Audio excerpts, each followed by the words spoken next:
what shit you've ever consumed in life to think that's good. But hey, it's your opinion. We'll have opinions. It's okay if you like it. But I'm just telling you that shit is complete dookie ass. But then again, isn't George Lucas married to a black lady? Honestly, I think so.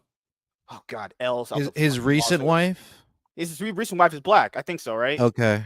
Okay, he went to the chocolate side. See, once George went black, get it? No? He Okay. never comes back. He's not coming back. That shit, she got that gorilla grip, actually.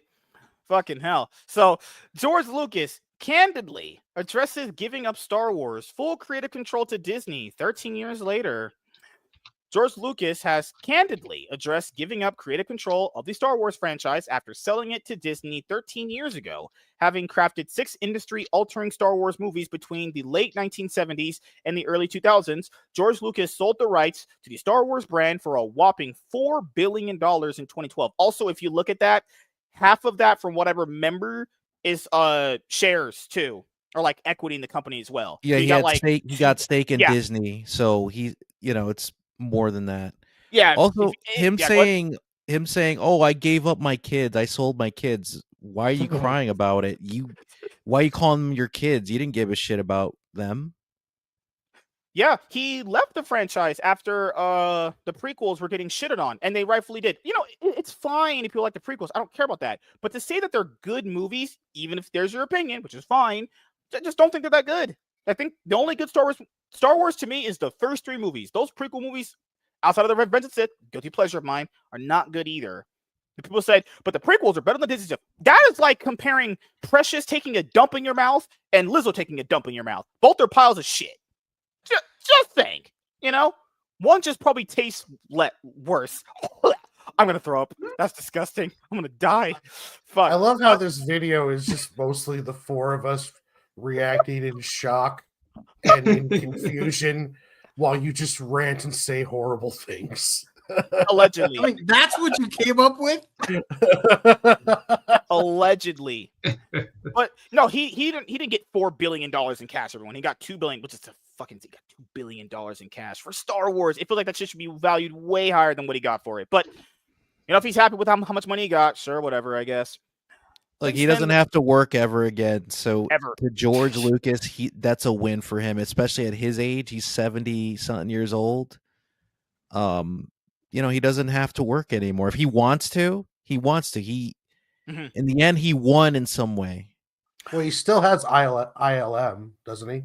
Does he? Yeah, I think so. I think he still operates ILM, and he's still in the business doing stuff if he chooses to. Since then, the response to Disney's interpretation of Star Wars, which includes animated series, a theatrical sequel trilogy, numerous Disney Plus live-action shows, and a sweeping transmedia publishing initiative, has been decidedly mixed. I would say it's mostly negatively received. Like, it's so negatively received, toys don't sell. People have just like apathy. Unless you're talking to some straight up Disney literal cocksucker, like where it's to their esophagus, like some of those porn stars. Literally, nobody talks about Star Wars good. I would even go as far as to say it's not even in nerd conversations as much anymore. It's just faded out. It's just apathy. You look back on it with fond memories and go, you know what? It's like, remember the Chris Claremont X-Men run where people say, after Claremont stopped writing it, I'm done. Yeah, because that's when shit's probably becoming good. That's how it works for a lot of things. While some productions, such as the Emmy-winning Andor, have been well received, I want you to understand, 1 out of 9 is not a good thing. If you scored 1 out of 9 on a test, that shit's an F. Just pointing out. Because then people say, but there's one show I like out of these 10. That's terrible. That's actually horrible. Thank you. That's even worse when you bring it up in context, honestly. Like Solo, A Star Wars Story, have been criticized for diluting the franchise's cultural standing amid ballooning budgets. Even so, Disney's controversial handling of Star Wars has not changed Lucas's reasons for selling or how he viewed his role within the franchise afterward. Oh, good Lord. Can we hear this bullshit? In a new feature for the Wall Street Journal, in which Lucas and his wife, noted business executive Melody Hobson, discussed their ambitions for the Lucas Museum of Narrative Art. He's building a museum. Oh, Lord. Who the fuck visits that shit anymore? The Star Wars mastermind was asked if he'd let go of his instinct to manage Star Wars. Lucas's response was simple. Quote, this is what he said. Disney took it over and they gave it their vision. That's what happens. Of course, I've moved past it. I mean, I've got a life. I'm building a museum. A museum is harder than making movies. God damn, fuck.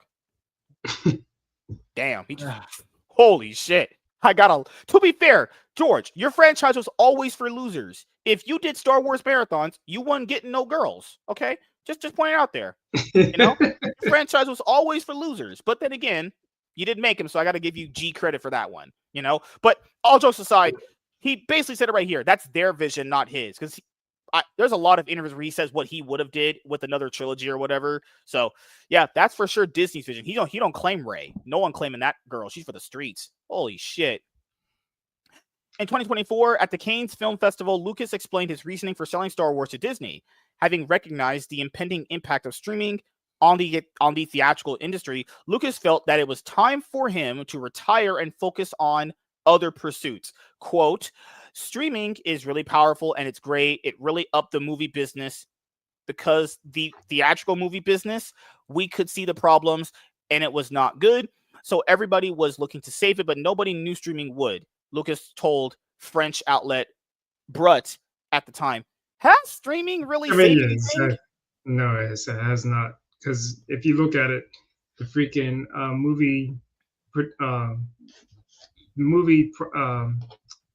the funds coming into movie theaters is going down since streaming came along.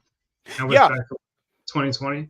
Yeah, I mean, when streaming nobody's going to the movies anymore.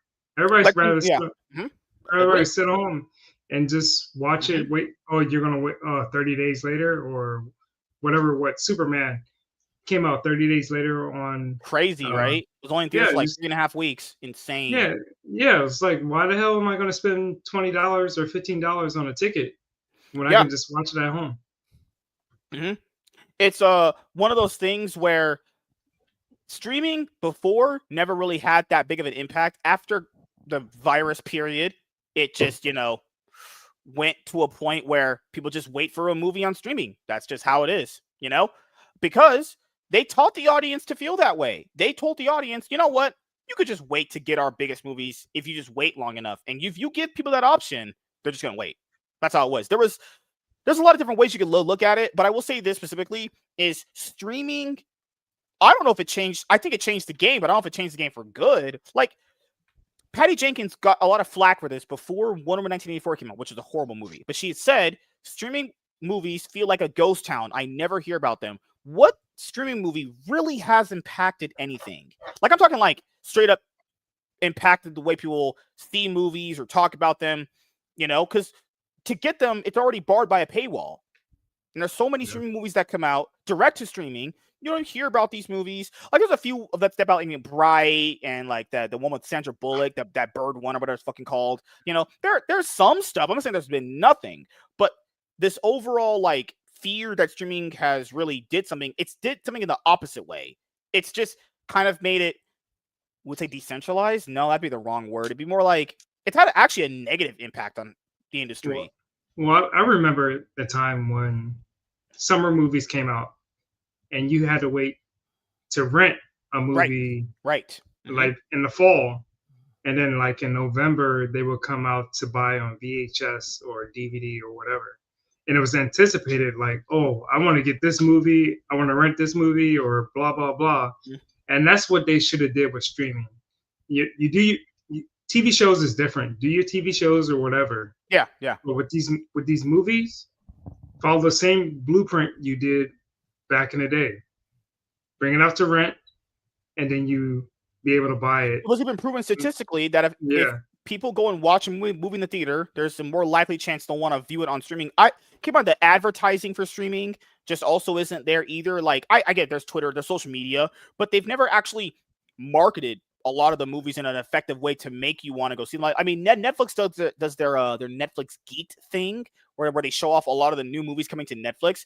But outside of Netflix, who still is horrible at marketing their movies, there's a lot of streaming movies that have come out, some good, some bad, that you've never heard of, because streaming is kind of, I agree with Patty Jenkins said back in the day, just a ghost town. You don't hear about any of them. Even if they're very good, you'll never hear about them. The difference with a theater is that you have to travel out to a theater, go to it, money used in gas and concessions and all that stuff. There's an added memorable experience to it that makes you go, I remember this, because even the movie's bad, but you at least remember how bad it was because you paid your hard-earned money to see it. Streaming service is basically, well, everything's all open to you. So there's an endless cycle of content there. I guess that's good for the consumer, but nothing how it panned out. And you're also right where when before streaming came along and you had the rentals, they used to say, oh, such and such movie, blockbuster this summer, is out such and such to buy on such and such date. And that's the way they should do it for streaming. Like, this movie is out, and then like you advertise it well, and they don't advertise it. They just suspect people to be like, oh, this is on streaming, go ahead and buy it. You're part of my streaming service, kind of a thing. And the commercials, the ads, like to Right. hype something up, it's not like Right. it used to be. Right. Like this, you remember like the crazy commercials and trailers for certain movies and TV shows back in the day, like The Matrix, right? Everybody was talking about the fucking Matrix, even like me when I was younger. Mhm. And I wasn't old enough to go watch a rated R movie, Huge, memorable but I knew about impact. The Matrix. Mhm. They parodied it in cartoons and in comic books and manga, Yeah. anime. Mhm. That's how big the Matrix franchise was at the time. And you don't even get that anymore, other than unless a company or Disney is paying somebody to parody their own shit, not because it's cool, but because they want to advertise their shit without Right. saying it. Oh, and another thing to add to your point is just with that one, like Star Wars left a profound, memorable impact on people because, as good or some bad as these movies are, you can go back and rewatch them and you'll have great fond memories of doing it. Now, is that nostalgia or actually holding up quality? Two different things, but it could matter for two different parties, obviously. Like, I remember there's been videos, a lot of them coming up, like, movies really aren't that memorable anymore. Like, even the best streaming movies, I'd argue, even less memorable. So I would agree, streaming has had a massive negative impact, more than good. I mean, it's only good for a consumer point of view. It's actually bad holistically for the entire business, I'd say. And that's when Netflix took off. And at that point, I said, I don't know what this is going to be. There's going to be a giant transition in the business. I don't know that much about it. And I sold the company and I retired. Lucas continued. Given the controversy and online chatter surrounding Disney Star Wars output, it's easy to forget that Lucas's own prequel movies were highly criticized at the time of their release. Yeah, they were, because they weren't good. And for years afterwards, the vitriol endured by the cast, crew, and Lucas, especially in the wake of Star Wars Episode 1, The Phantom Menace, was just as charged as what Star Wars is experiencing today. It's only recently that the public has begun to reevaluate Lucas's and everyone's work on the Star Wars prequel trilogy. Yeah, that's because the other movies were so extremely bad. The other bad ones look good in hindsight. Fucking hell, yes. It's like that girl you used to date, and you're like, man, she blew me pretty good. But the other one, no, yeah, maybe I was missing out here, Bob's like, MSK, I agree with you. Fist bump, bro. Helped in part by Disney's exploration of that era of the new Star Wars timeline. Now, though, George Lucas is focused on an even bigger goal. The Lucas Museum, due to no one's gonna fucking go to that shit. So, I mean, people will. He's a very very big name. I just realized something because this has to do with Star Wars. You know the One Piece crossover in Japan with the Star Wars? That was negatively received over there, right? That's why it's lost media. They say, "Oh no, we just lost it because we weren't able to keep it organized." No, it was the Japanese people didn't like it because they felt like it was a show product. They were like Disney paid them money to advertise this horse shit. Well, and it wasn't good. Star Wars has seen better days. Let's just say that. And by better days, I mean those were days before I was even conceived as a human being, which is fucking insane to think about at this point. The good old days. The only way that you could save Star Wars is you have to reboot it. You have to keep it on ice for a couple of years, not too long where everybody forgets it, but like a sweet spot. Like wait 10 years, wait 5 to 10 years, bring it back, get people that actually care about Star Wars or loves the idea of caring about it, and not get people who have their own agendas like Kathleen Kennedy or anybody that's in that bubble Yeah. that believe Yeah. that bullshit. Yeah, no, it's like I was saying earlier, in King Style, you said it again that you have to take time, and you kind of alluded to this. You have to come back with a fresh set of eyes. You got to cut out the cancer. Right now, it's been infected by a cancer, and with a patient who has cancer, you don't cut part of it out and leave it there. You got to get rid of all of it. And that's essentially what you have to do here. You got to get rid of every single person involved with creative, period. Every single one of them. And you got to actually bring in people that care about the brand. Yeah. And this is at this point where I remember there was a Kathleen Kennedy interview where she was mentioning shit like we're hiring a lot of women and women in more positions of power, like executive position. It's like, why is that the criteria? Just because they're women, qualified for the job, knew about the media? Does that matter? No, just because they're women. It's like, oh my God, fucking hell. It shouldn't matter what your gender is. If you could do the job, then good for you. If not, then she kick even went out of her rocks. way. Remember in that interview when she said, "No, I have more men that call me to do Star Wars projects than women." Yeah, because it's a man's brand. Yeah, it's a man's brand. I fucking wonder why. And she was like, "But I give women the jobs," and it's fuck. You can't save her. I get it. Maybe Bob has screwed her over, and she's taken the backlash for it. Maybe. And I would argue on some things probably, but not everything. There's just no. She's literally the president. And keep in mind, if Bob Iger is the person that's also screwing over Star Wars, well, he should be probably gone too. But yeah, everybody that's involved in that should be gone. Even Bob Iger, he needs to go. Because if the rumors are saying, well, it's his fault, a lot of the better stuff we could have got was slashed. It's like, why was Kathleen? So either Kathleen Kennedy has no agency, no power in a position, or she is just the person that isn't the fall person because someone else did it. And keep in mind, both of them probably don't want to take responsibility for how bad the brand has gotten. So obviously she would hot potato off the criticism to him. Obviously she would do that. That's corporate 101, dude. Whenever or business 101. Whenever you do something good and somebody whenever you or somebody else, mostly somebody else, right? Say the big honcho is and the underling does something great, they want to steal the credit and take it for themselves. Right. When something bad happens, they'll blame somebody else for their own mistakes. Yeah. Kathleen Kennedy's sitting here saying that she's hiring women in positions, in executive positions specifically, herself. She mentioned Bob Iger in that because I just don't know. Okay, so he probably did tell her no on some things. Guarantee it's probably happened. But there's no way he told her no on everything. Also, he wasn't even there for some of that stuff because Bob Chapek was there as well at a certain point. But he still was behind the scenes. Yeah, but Bob I'm sorry for cutting you off, DK. Bob Iger, I gotta say Iger and Chapek because there's too many Bobs.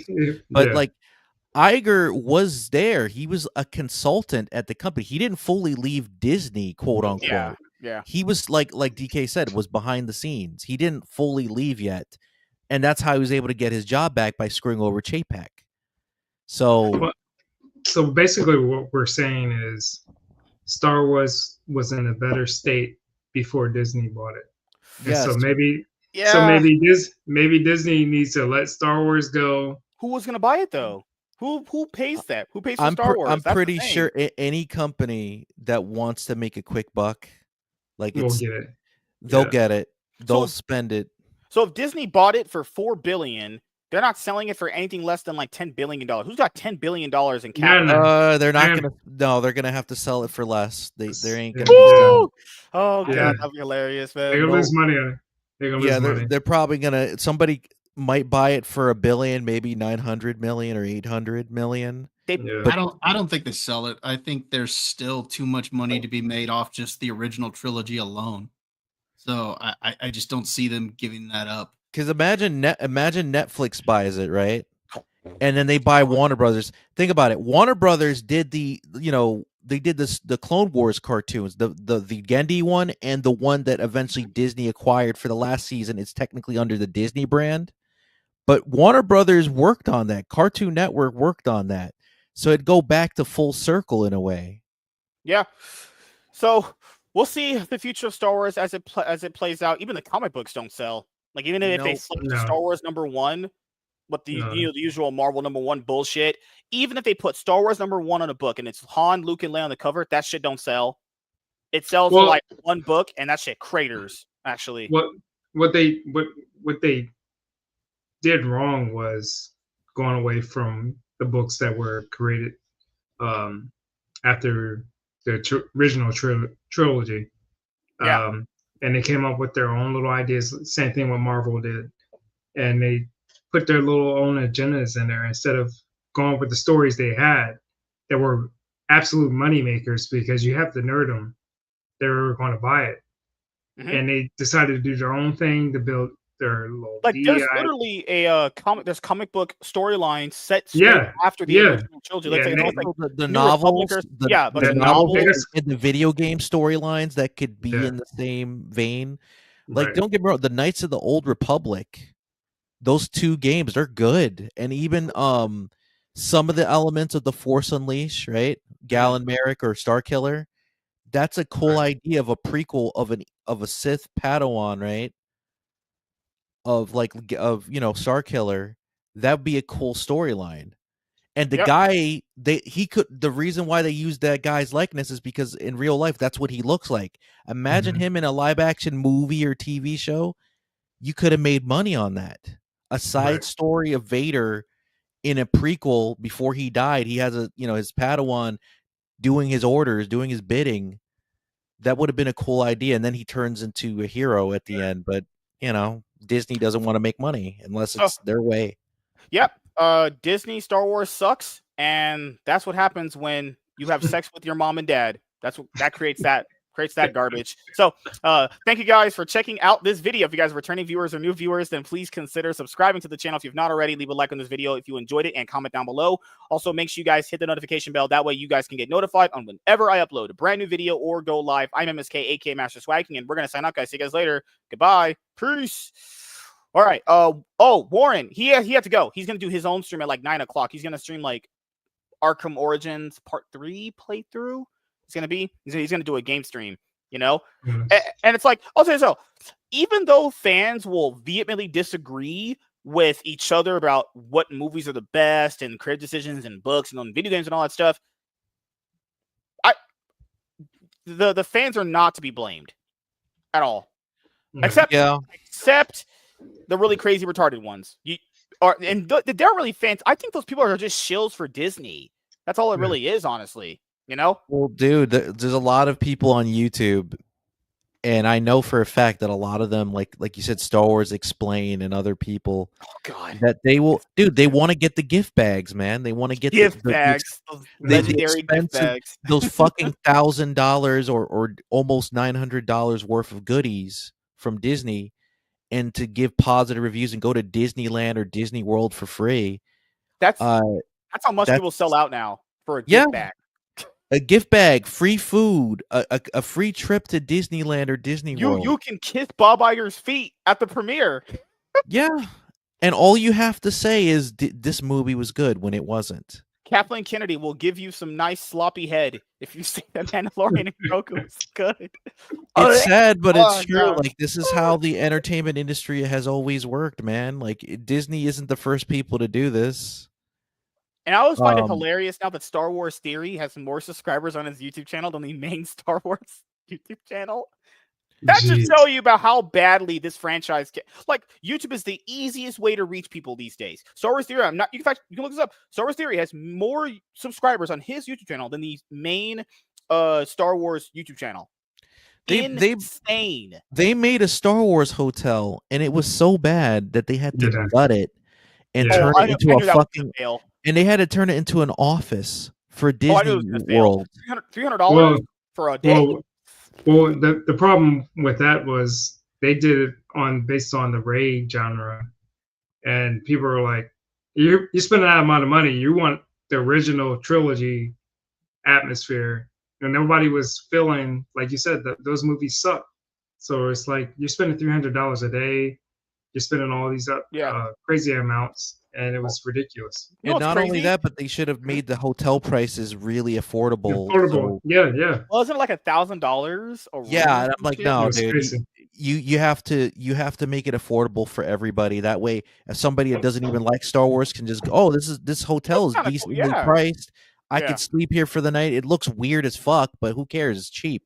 It's That's also what they crazy should have that done. online these fucking losers will be like, man, I love the Ray trilogy. Yeah, meanwhile, that nobody buys those Ray toys. I go to your Target and Walmart after the show in a few days, see the Star Wars section.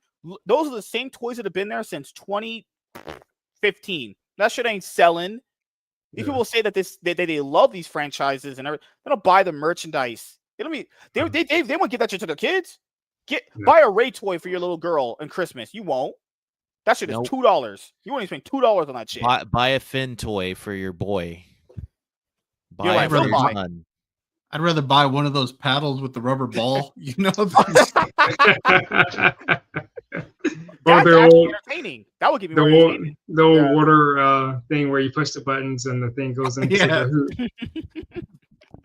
Oh God, man. It's not worth it, and it's sad, but that's Disney.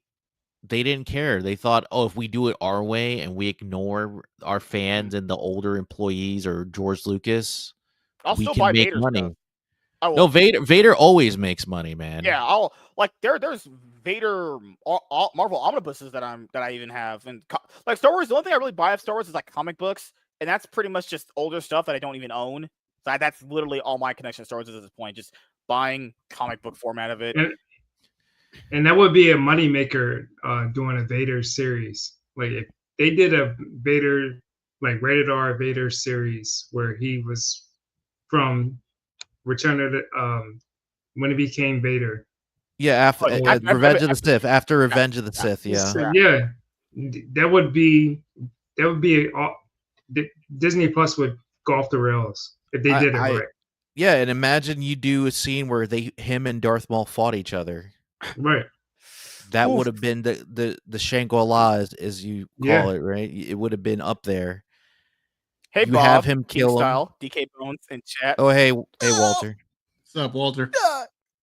He just purposefully doesn't mention me. It's okay. It's okay. I know I'm the star of the show. It's all good. It's all good, Walter. Yeah, but I'm just saying, like, if you're gonna kill Darth Maul, right? Have Darth Vader do it. Vader do it. Yeah.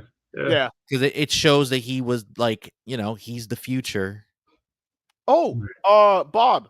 Man, too many Bobs these night. Bob Chapek, Bob. I fucking hell, Bob. God. Why can't you be like a Juanito or a Fernando or something? God. Yeah, that's why I had to say Chapek and Iger earlier, because there was so many like Bobs, man. So, you got any movies you're gonna be watching? I got there wasn't really anything that interested me coming out this week, but I am gonna go see the 40th anniversary of Back to the Future. That comes out this week, right? Yeah, this week. That I'm looking forward to, because Back to the Future to me is one of the few films that I would consider either a perfect movie or near perfect movie. Right. So I'm looking forward to going to see that. I agree with that, Bob. In the sense, like, the only movie in the trilogy that I didn't like was the third one, because it just, why a Western? I don't know. I still liked it because I didn't hate it, but I'm like, it could have been a little bit better. I understand why it didn't click with everybody, but I still liked it. Mad Dog Ted, and I loved him. Like, I didn't look. Here's the thing. It like it's still okay, right? But I just thought it could have been a little bit better. Okay, so we have a little bit. Okay, so Tron Ares, that ain't making no money. No one watched that garbage. No one watched that shit. You have Truth and Reason. Then you have we have Pets on a Train, which is, keep in mind, these kids movies are about to be that should be on streaming in like 4 weeks. That ain't worth. But then the next month is Zootopia, so. Yeah, Black Phone 2. I watched the first Black Phone movie. I liked the first one. I thought it was good. Why did they had to make it like a Freddy Krueger ripoff? Like, dude, you couldn't have done it in the first movie, because it didn't seem that supernatural. I thought it was like a hallucination from the boy's perspective, because that's what I thought too. When it's trauma, because when you're getting tortured like that at a young age, it's like you're gonna rationalize things, or you're gonna interpret things to get your, so to basically motivate yourself. Like those spirits, those are just him, his mind telling him, look, you got to get out of here, man. You got to find a way to escape. There's this movie called Regretting You. And I know when I say it on this show, that's going to have the irony of me saying those words. A movie called Regretting You. What is this? It's some sort of like teen romance drama movie. I don't know. It's based off a best-selling book by what the hell? Based on the best-selling book Regretting You introduces audiences to Morgan Grant and her daughter Clara. What the fuck? Oh, speaking of, this is the same person who wrote the It Ends With Us series that had the Blake Lively movie. Yeah, good lord. Blake Lively was getting ass pounded in that movie, taking it all in their fucking cheeks. Dude, Blake Lively is probably going to star in this movie too, because knowing her, because I think like that movie was Justin Baldoni. Yeah. He's going to be fighting for that in court. And he's like, I ain't giving the rights up to this. I bought it. So she's going to get the other one. That's probably why the author of both stories, they're making this one so that way Blake can say, no, I'm going to take ownership of this, because her husband, Ryan Reynolds, wants her to be like him, owning an IP and controlling it. This is the same shit this lady writes. Read the description. Morgan Grant and her 16-year-old daughter Clara would like nothing more than to be nothing alike. Morgan is determined to prevent her daughter from making the same mistakes she did by getting pregnant and married too young. Morgan put her own dreams on hold. Clara doesn't want to follow in her mother's footsteps. And the other movies about domestic violence, good lord, this lady got trauma out the ass. Good lord. Oh yeah, did you dumping her book? Dude, did you hear that like Jim Carrey is gonna do a Jetsons movie? Well, I heard about the Jetsons, but I heard that I hear about it too. Yeah. I heard about the director from Mask is trying to get him to play Freddy Krueger. Good lord. How crazy that. Yeah, but then because then it'd be more of a comedy movie. You'd have to have him be saying like the most fucking crazy, outlandish things. Well, you did see the latter Nightmare movies. I mean, they practically were comedies. Yeah, they were. You had but Freddy, you had Freddy as the witch from Wizard of Oz at one point, and Freddy's dead. Theater showtimes. We got what else is it? Fucking yeah, the Chainsaw Man movie that came out. Yeah, Chainsaw Man. And my theater's gonna have a Twilight re-release. Oh, go ahead. Well, isn't it like 10 years since the original movie came out? So it probably makes sense that they're. Good lord. Hey, Twilight, the gayest movie you could ever watch with someone. Watching that. Oh god. So I got a funny story when it comes to Twilight. So I was actually at basic training in AIT at the time that the trailer. You're in the Navy? Out for that. You're in the Navy? No, I was in the Army. Okay. And so I was at AIT at the time, and I went to a movie, and they showed the trailer for Twilight, and I had no knowledge of the books or anything like that. I was like, okay, it's a vampire movie. Yeah, it'll be fine. Well, it was coming up time for my Thanksgiving leave, and my ex-wife at the time, or my wife at the time, she calls me, and she's like, hey, when you come home for Thanksgiving, I want to see this movie Twilight. That should have been red flag number 1, but it wasn't. And I was like, oh, cool. You want to see a vampire movie? Yeah. Let's go check it out. So that should have been red flag number 1. Red flag number 2 should have been when I walked into the theater and there were nothing but women there. But again, it still wasn't registering with me. I finally realized that there was a problem when I was like 5-10 minutes into the movie, when Robert Pattinson comes on the screen for the first time, and every woman in that audience, including my ex-wife, all went, Edward. And when that happened, I was like, holy shit, what did I walk into? Yeah, that was the problem with the Twilight movies. It was a chick flick vampire movie. Guys can't really go and watch it unless they want to get laid. That's like watching The Notebook. Yeah, the same thing happened recently with the It Ends With Us movie with Blake Lively. At least, it's crazy because that movie had more people watching it than some of those DC and Marvel movies I went into. Literally, at least about 20 people, all women. I swear I was legit the only dude in there. It spoke to my soul, though.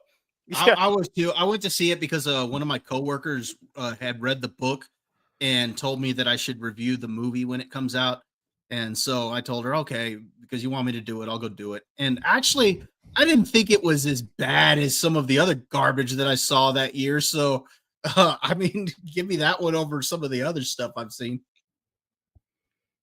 Yeah, and then the drama from that movie, Yeah, everybody that was, knows that the drama from that movie is more known than the movie itself, which is crazy. yeah, that was pretty Lawsuits entertaining to involved. watch. Yeah, and then Ryan Reynolds showed his true colors. He is Deadpool in real life, but not in a good way. He showed his true self. You gotta love those moments because, just like I said before, when Vic Mignogna got canceled by Funimation and they accused him of being an abuser and all that shit, his coworkers showed their true colors. They showed themselves as being pieces of shit. And it's I sad. remember when that happened. Well, same thing with James Gunn. Yeah. Yeah, James. Good lord. He's just been digging his own grave recently. It's actually fascinating to see. It's crazy because I had hope. I think the signing was fine because of his resume and what he did, but then he was like, "Oh, I just become insane." All right, Yeah. fuck. He better hopes to God that like his contract is ironclad, like they can't fire him if a company buys him out. Mm-hmm. He better hope that like as long as it's by performance, and if he does good, he gets to keep his job. If he doesn't, they have to buy him out of his contract. Right. Good lord. I think hell. he'll be fine. I mean, maybe not with Warner's, but I think he'll be fine at the end of the day. I mean, even if his contract isn't ironclad and he gets canned, he'll make movies elsewhere. I mean, he's got too much of a good resume behind him. But if he goes back Or to maybe Disney, not right? good, If he goes back to Disney / Marvel Studios, right? It'd look like a demotion. So he wouldn't want that. His ego wouldn't take it well.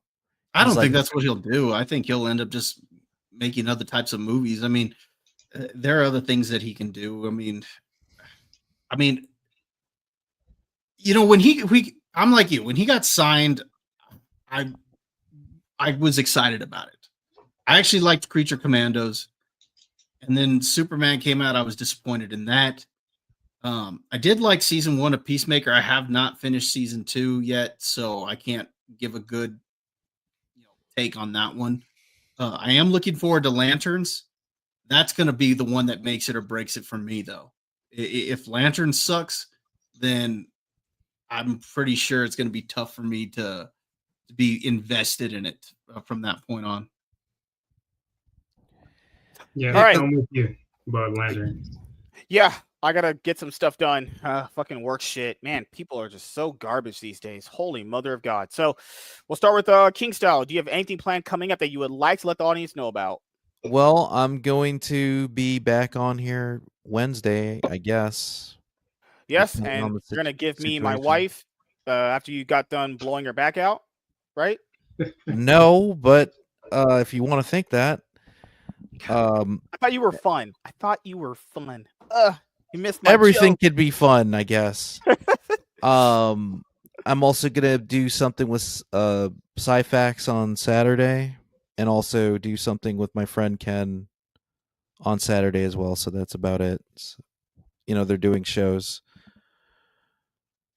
So All that's right. about it, man. Hell yeah. DK Bones, I guess tonight. Do you have anything planned coming up that you would like to let the audience know about? I started my James Bond videos, starting from Dr. No all the way to No Time to Die, and I'll be dropping those throughout the month. Friday I'll be with Rockefeller and Sci-Fax on their stream, and I'll drop a stream when I can, time permitting.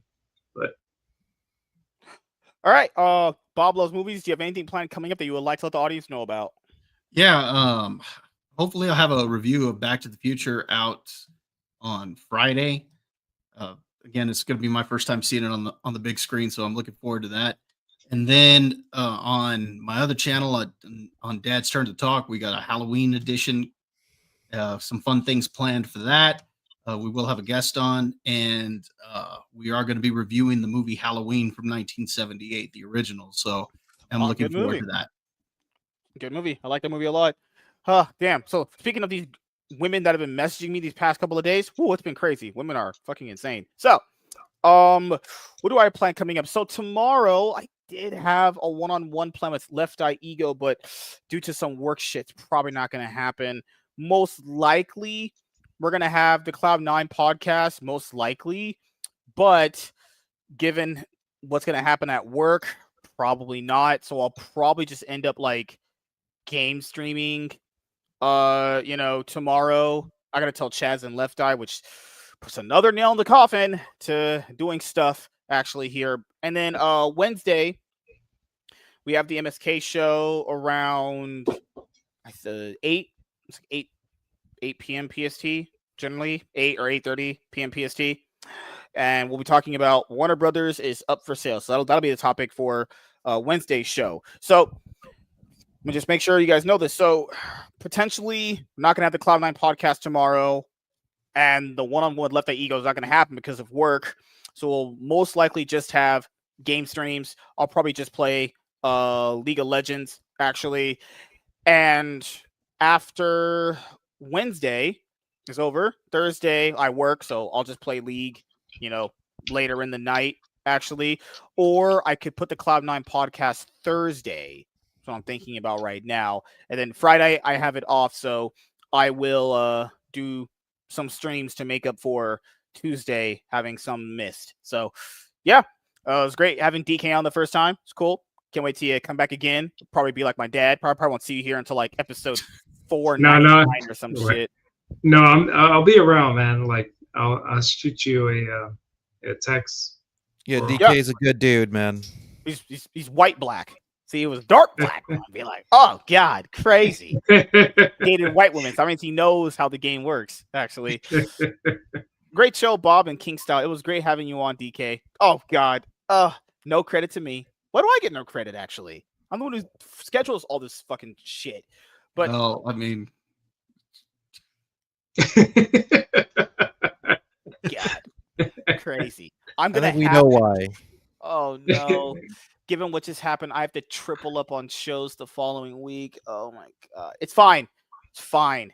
It's okay. I have the tools to cope with whatever life throws at me. But, we are closing in on hitting episode 350 very soon. Maybe we'll do like an interim kind of special then. No, we're not. We're celebrating at 500. That's when it happens again for the next big milestone. I'm setting up all these guests, all these one-on-ones, and then work is like, can you come into work? No, you can lick my butthole. How about you do that? How about you just put your tongue in my ass, dig me out or something, Diddy style. Like, fuck, man. I don't think anybody would want that. Man, dude, you haven't seen these girls in my DMs lately. They've been trying to destroy me, heterosexually. Yeah, but you said Diddy, and I don't think any dude would want that unless they're into that shit. Oh my god, man. Utterly ridiculous. MSK, you don't disappoint. I mean, you always meet expectations. I try to actually over-exceed them too. Like sometimes I'm thinking like, okay, the bar is here. I'm gonna over-exceed this bar by leapfrogging over it straight into a freaking pool of seawater. Actually, water. I think you were kind of crawling under the bar. Oh god, no. But DK has a YouTube channel. Go and subscribe over there. I think you're about to hit 100 subs or something like that, right? I'm below 100 right now, bro. That's how the game works over here. Gotta. Yeah. I don't know what you do anymore. People said, "How do you grow?" You don't. You don't. You just upload endless content until your brain just fries out, and you're like, "Get off." These kids get off my lawn. No. At some point when you're on the show, you'll have a viral moment because I'm here, and that'll get you like 1 million subs. That's how it'll work. Well, that's how the cookie crumbles. So thank you guys for checking out this episode of the MSK show. Any of the scheduled streams, I have to go and readjust right now because of work. So just look forward to what I got coming up in the next couple of days, and you will be happy. So we'll see you guys later. You guys have a great night, everyone.